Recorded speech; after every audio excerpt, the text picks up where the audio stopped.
கிறிஸ்துவுக்குள் பிரியமானவர்களே, இந்த காலை வேளையிலும் கூட ஆண்டவர் எப்படியாக இருக்கிறார் என்று சொல்லி அவருடைய குணாதிசயம் என்ன என்று சொல்லி நம்ம பார்த்து கொண்டிருக்கிறோம். இந்த நாளிலும் கூட அவர் பரிசுத்தம் உள்ளவராக இருக்கிறார். அவர் பரிசுத்தம் உள்ளவராக இருக்கிறார். ஒரு வசனத்தை நான் வாசிக்கிறேன். எபிரேயர் 7ஆம் அதிகாரம் 26ஆம் வசனம். எபிரேயர் 7ஆம் அதிகாரம் வசனம் 26. பரிசுத்தரும் குற்றமற்றவரும் மாசில்லாதவரும் பாவிகளுக்கு விலகினவரும் வானங்களிலும் உயர்ந்தவருமாயிருக்கிற இவ்விதமான பிரதான ஆசாரியரே ஏற்றவராயிருக்கிறார். இந்த வசனத்துல நாம் பார்க்கிற பொழுது ஆண்டவராகிய இயேசு கிறிஸ்துவை குறித்து அவர் எப்படியாக இருக்கிறார் என்று சொல்லி இந்த இடத்துல நம்ம பார்க்கிறோம். அவர் பரிசுத்தர். அவர் பரிசுத்தர். He is the Holy One. அவர் குற்றமற்றவர், மாசில்லாதவர், பாவிகளுக்கு விலகினவர். இந்த ஒரே வார்த்தையில சொல்லி முடிச்சுட்டு போயிடலாம். அவர் பரிசுத்தம் உள்ள தேவன் என்று சொல்லிட்டு போயிடலாம். ஆனா இது இப்ப நம்ம 4 வார்த்தை பார்த்தோம் இல்லைங்களா? பரிசுத்தர், குற்றமற்றவர், மாசில்லாதவர், பாவிகளுக்கு விலகினவர். He is the Holy One, blameless, pure, set apart from sinners. இது எல்லாமே ஏறத்தாழ ஒரே அர்த்தத்தை தான் கொண்டது. ஆனாலும் அது எவ்வளவு ஒரு பரிசுத்தத்தை காட்டுகிறது என்று சொல்லி இந்த இடத்துல ஒவ்வொரு வார்த்தையாக ஒவ்வொன்றையும் அந்த இடத்துல குறிப்பிடுகிறதை நம்ம பார்க்கிறோம். பிரியமானவர்களே, நம்முடைய தேவன் பரிசுத்தம் உள்ளவராக இருக்கிறார். எந்த விதத்திலையும் அவரிடத்துல குற்றத்தை கண்டுபிடிக்க முடியாது. எந்த விதத்திலையும் அவர் ஒரு மாசில்லாத அழுக்கற்றவராக இருக்கிறார். பாவிகளுக்கு அவர் விலகினவராக இருக்கிறார். பாவிகளோடு கூட அவர் இந்த உலகத்துல வாழுகிற பொழுது அவர் அந்த உறவோடு கூட இருந்தாலும் கூட அந்த பாவிகள் செய்கிற செயல்களோடு கூட ஈடுபடாதவராக அவர் இருந்தார். பாவிகளை நேசிக்கிறவராக இருந்தார். ஆனால் பாவிகளுக்கு விலகினவராக இருந்தார் என்று சொல்லி வேதம் சொல்லுகிறது. பிரியமானவர்களே, எபிரேயர் 12:14 பார்க்கிறோம். பரிசுத்தம் இல்லாமல் ஒருவரும் கர்த்தரை தரிசிப்பதில்லையே. எல்லாருக்கும் தெரிஞ்ச வசனம் இது. எல்லாருக்கும் தெரிந்த வசனம். நாம் பரிசுத்தம் இல்லாமல் தேவனை தரிசிக்க முடியாது, கர்த்தரை தரிசிக்க முடியாது. Without holiness no man shall see the Lord. நம்ம ஏதோ அவர் பரிசுத்தமாய் இருக்கிறாரு இல்லையா, அதனால நாமும் பரிசுத்தத்திற்காக நம்ம அழைக்கப்பட்டிருக்கிறோம். நம்ம ஒவ்வொரு வாரமும் நம்ம திருச்சபைக்கு வந்து கொண்டிருக்கலாம். காணிக்கைகளை நம்ம ரெகுலரா கொடுத்துட்டு இருக்கலாம்.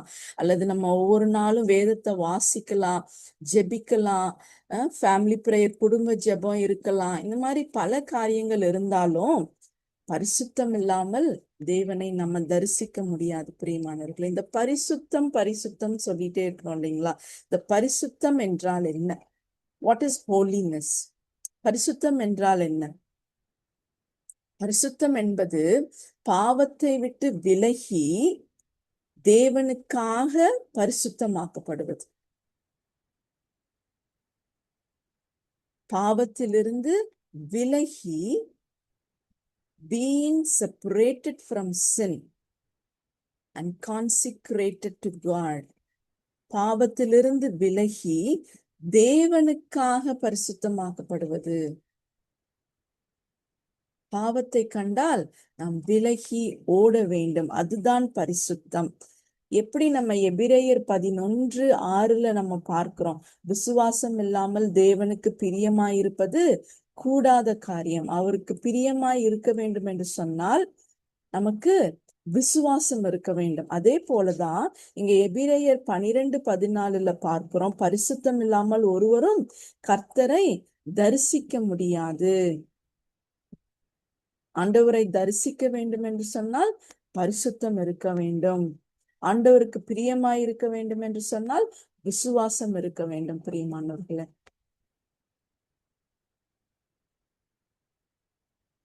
இந்த வசனங்கள்லாம் நமக்கு தெரிந்த வசனங்கள்லாம். நான் இப்ப சொன்ன வசனமெல்லாம் நமக்கு மனப்பாடமாக அநேகருக்கு தெரிந்த வசனங்கள், பல காலமாக நம்ம வாசிக்கிற வசனங்கள், பல காலமாக நம்ம கேட்கிற வசனங்கள். ஆனால் இன்றைக்கு தேவன் நம்ம எதற்காக நமக்கு இன்னொரு ஒரு முறை ஞாபகப்படுத்தி கொண்டிருக்கிறார்? எதற்காக இவ்வளவு மெனக்கெட்டு நமக்கு ஞாபகப்படுத்தி கொண்டிருக்கிறார்? பேதுரு எழுதுகிறார், 1 பேதுரு 2ஆம் அதிகாரம் 9ஆம் வசனத்துல, நீங்களும் நானும் பரிசுத்த ஜாதியாக இருக்கிறோம் என்று சொல்லி. இந்த உலகத்துல நமக்கு நமக்கு என்ன ஜாதி என்று சொல்லி நம்ம கேட்பாங்க இல்லைங்களா? நமக்கு எல்லாருக்குமே ஒவ்வொரு ஜாதிகள் இருக்கிறது.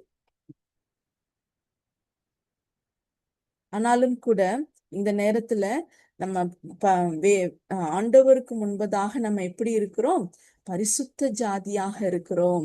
பரிசுத்த ஜாதியாக இருக்கிறோம். நம் தெரிந்து கொள்ளப்பட்ட ஒரு சந்ததியாக, ராஜரீகமான ஆசாரிய கூட்டமாக, பரிசுத்த ஜாதியாக, அவருக்கு சொந்தமான ஒரு ஜனமாக இருக்கிறோம். பிரியமானவர்களே, பரிசுத்த ஜாதி. நீங்களும் நானும் யாரு? பரிசுத்த ஜாதி. ஆண்டவருக்கு முன்பாக ஒரே ஜாதி தான். அது என்ன ஜாதி? பரிசுத்த ஜாதி. அவ்வளவுதான், வேற எந்த ஜாதியும் கிடையாது. அது மாத்திரமல்ல, அந்த 2ஆம் அதிகாரம் 9ஆம் வசனத்துல நம்ம இதை வாசிச்சோம். 2ஆம் அதிகாரம் 11ஆம் வசனத்துல நம்ம என்ன பார்க்கிறோம்னா, பிரியமானவர்களே, அந்நியர்களும் பரதேசிகளுமாய் இருக்கிற நீங்கள் ஆத்துமாவுக்கு விரோதமாய் போர் செய்கிற மாம்ச இச்சைகளை விட்டு விலக வேண்டும். இப்பதானே நம்ம பார்த்தோம், பரிசுத்தம்னா என்னது? பாவத்தை விட்டு நம்ம விலகணும்னு சொல்லி நம்ம பார்த்தோம். இந்த இடத்துல இன்னும் ஸ்பெசிபிக்கா பேதுரு மூலமாய் ஆண்டவர் என்ன எழுதுறார் அப்படின்னா, மாம்ச இச்சைகளை விட்டு நம்ம விலக வேண்டும். ஏன்னா அது ஆத்துமாவுக்கு விரோதமாக போர் செய்கிற மாம்ச இச்சைகளை விட்டு விலக வேண்டும். இந்த மாம்ச இச்சைகளை குறித்து வேதத்தில் அநேக வசனங்கள் சொல்லப்படுகிறது. ஆனா இந்த காலை வேளையில நான் ஒரு 2 வசனத்தை மாத்திரம் நான் வாசிக்கிறேன். 1 கொரிந்தியர் 6ஆம் அதிகாரம் 9லிருந்து 10 வசனங்களை நான் வாசிக்கிறேன். 1 கொரிந்தியர் 6ஆம் அதிகாரம் வசனங்கள் 9 மற்றும் 10ஆம் வசனம். அநியாயக்காரர் தேவனுடைய ராஜ்யத்தை சுதந்திரிப்பதில்லை என்று அறியீர்களா? வஞ்சிக்கப்படாதிருங்கள். பேசி மார்க்கத்தாரும், விக்கிரக ஆராதனைக்காரரும், விபச்சாரக்காரரும், சுய புணர்ச்சிக்காரரும், ஆண் புணர்ச்சிக்காரரும், திருடரும், பொருளாசைக்காரரும், வெறியரும், உதாசீனரும், கொள்ளைக்காரரும் தேவனுடைய ராஜ்யத்தை சுதந்திரிப்பதில்லை. அதே போல கலாத்தியர் 5ஆம் அதிகாரம் வசனம் 19லிருந்து 21 வசனங்கள். மாம்சத்தின் கிரியைகள் வெளியரங்கமாயிருக்கின்றன. அவையாவன: விபச்சாரம், வேசித்தனம், அசுத்தம், காம விகாரம், விக்கிரக ஆராதனை, பில்லி சூனியம், பகைகள், விரோதங்கள், வைராக்கியங்கள், கோபங்கள், சண்டைகள், பிரிவினைகள், மார்க்க பேதங்கள். பரிசுத்தமா இருக்கிறது இவ்வளோ பெரிய ஒரு கஷ்டமா? பொருளாசை ஒரு ஒரு ஒரு பரிசுத்த குலைச்சலாம், பொறாமை ஒரு பரிசுத்த குலைச்சலாம், வைராக்கியமாக இருப்பது ஒரு பரிசுத்த குலைச்சலாம். ஏன் இவ்வளவு ஒரு பெரிய தேவனை தரிசிக்கணும் அப்படின்னா, தேவனுக்கு பிரியமா இருக்கணும் அப்படின்னா நமக்கு இவ்வளவு பெரிய மெனக்கிடல் தேவையா? நமக்கு மைண்ட்ல அதெல்லாம் வருதா, தோணுதா நமக்கு? ஆனா பதில் ரொம்ப simple. The answer is very simple. என்ன அப்படின்னு பார்த்தா, நம்ம ரோமர் 8ஆம் அதிகாரம் 29, 30ல நம்ம வாசிக்கிறோம். அது ஒரு பெரிய வசனம். நான் அதை நான் போக விரும்பல. நான் சுருக்கமாக நான் வாசிக்கிறேன். தமது குமாரனுடைய சாயலுக்கு ஒப்பாய் இருப்பதற்கு முன் குறித்திருக்கிறார்.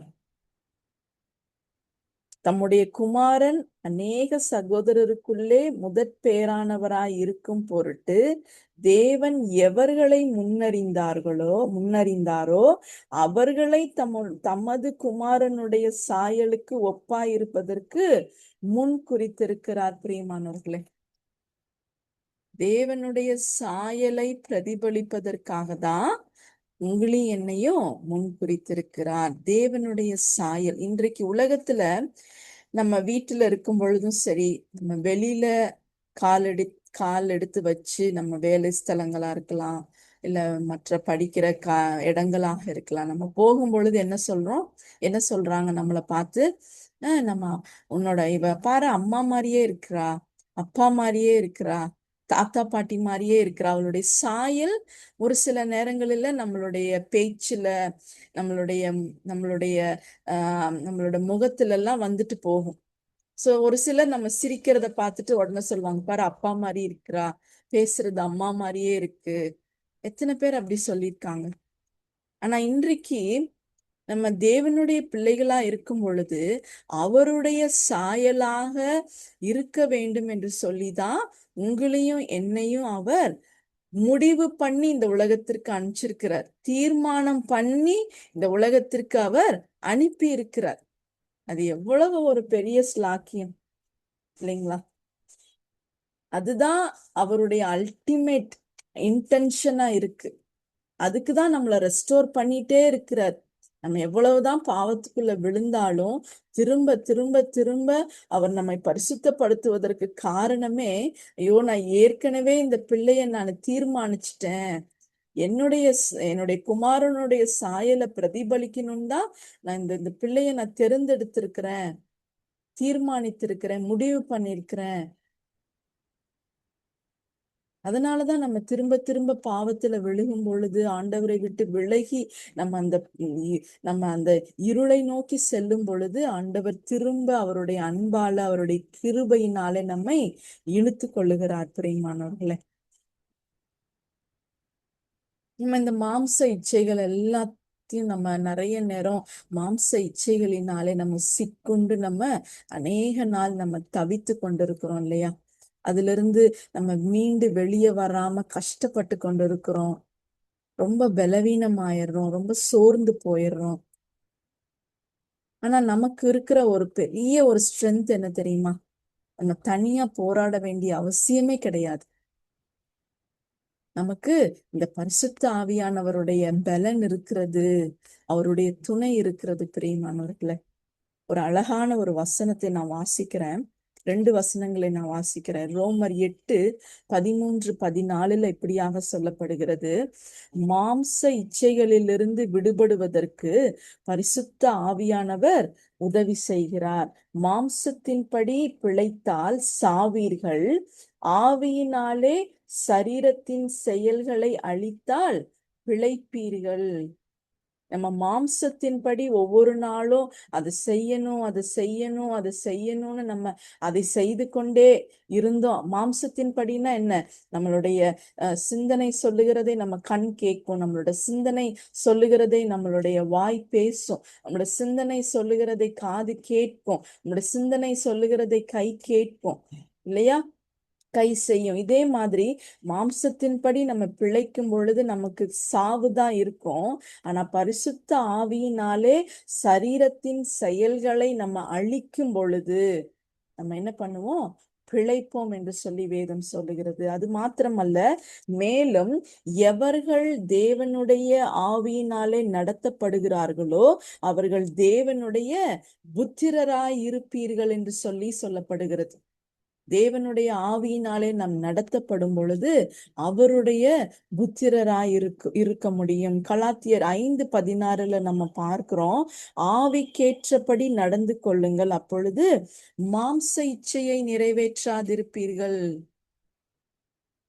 ஒவ்வொரு நாளும் பரிசுத்த ஆவியானவர் சொல்லுகிறதை நம்ம கேட்டு நடந்தாலே போதும், நம்ம எப்படி இருப்போமா? மாம்ச இச்சையை நம்ம நிறைவேற்ற மாட்டோம். மாம்சம் சொல்றத நம்ம செய்ய மாட்டோம். பரிசுத்த ஆவியானவருக்கு நம்ம எஸ் சொல்லுவோம், மாம்சத்துக்கு நம்ம நோ சொல்லுவோம். பிரியமான தேவனுடைய பிள்ளைகளை, இந்த காலை வேளையில நீங்களும் நானும் பரிசுத்த ஆவியே ஆனவராலே நம்ம நடத்தப்படும் பொழுது சரீரத்தின் இச்சைகளை நாம் அழிக்க முடியும். பரிசுத்த ஆவியானவராலே நாம் நடத்தப்படும் பொழுது நாம் சரீரத்தின் இச்சைகளை அழித்து பாவத்தை விட்டு விலக முடியும். பிரியமானவர்களே, நாம் தேவனை தரிசிக்க வேண்டும் என்று சொன்னால், நாம் ஆண்டவராகிய இயேசு கிறிஸ்துவனுடைய சாயலை பிரதிபலிக்க வேண்டும் என்று சொன்னால், நாம் தேவனுடைய புத்திரராய் இருக்க வேண்டும் என்று சொன்னால், நாம் பரிசுத்த ஆவியானவருடைய சொற்பேச்சை கேட்கணும். அவருக்கு நாம் கீழ்ப்படிய வேண்டும். அவருடைய ஆளுகைக்கு கீழாக நாம் வர வேண்டும். பிரியமானவர்களே, ஒவ்வொரு நாளும் நம்மளுடைய சரீரத்தை அவருக்கு நாம் ஒப்பு கொடுக்க வேண்டும். அப்பொழுதுதான் அவர் ஆளுகை செய்ய முடியும். இல்லை என்று சொன்னால் நம்மளுடைய மாம்சம்தான் நம்மை ஆளுகை செய்யும். பிசாசானவன் நம்மளுடைய மாம்சத்தை அடக்கி ஒடுக்கி அவனுடைய இஷ்டத்துக்கு நம்மை ஆட்டி படைப்பான்.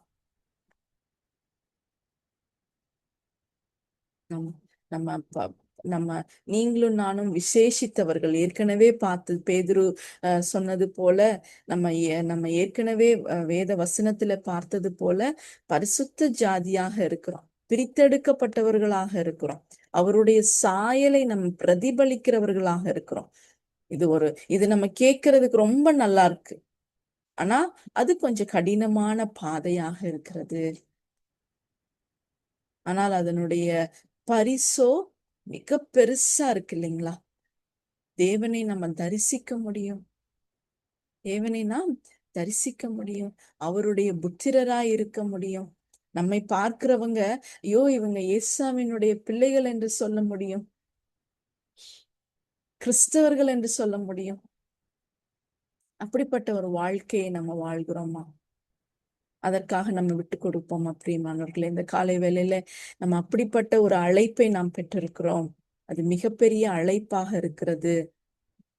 ஆனால் அதற்கு அநேக மெனக்கெடல் தேவைப்படுகிறது. ஒன்றுமே இல்லை, நம்ம பரிசுத்த ஆவியானவருடைய சத்தத்தை மாத்திரம் நம்ம கேட்டு அவருக்கு மாத்திரம் நம்ம கீழ்ப்படிய நிச்சயமாக அதற்குரிய ஆசீர்வாதத்தை இந்த உலகத்துல நம்ம அனுபவிக்க முடியும்.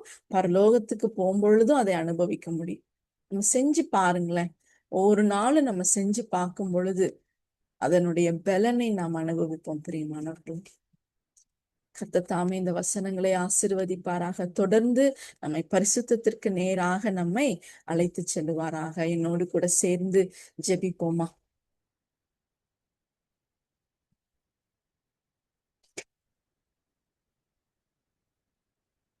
கிருபையும் இரக்கமும் நிறைந்த எங்கள் நல்ல இயேசு சுவாமி, இந்த நேரத்திலும் ஆண்டவரே, எங்களை பரிசுத்தத்திற்கு நேராக நீர் எங்களை அழைக்கிறீர்.